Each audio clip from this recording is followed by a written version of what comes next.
Hi, welcome to my YouTube channel.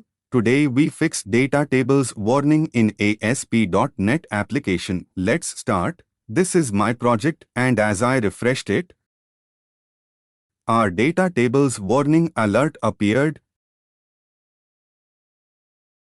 Now open your project file and find JavaScript code.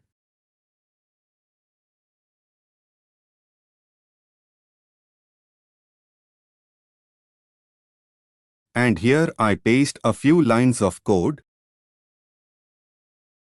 and save it. Now refresh the page and the warning will be gone.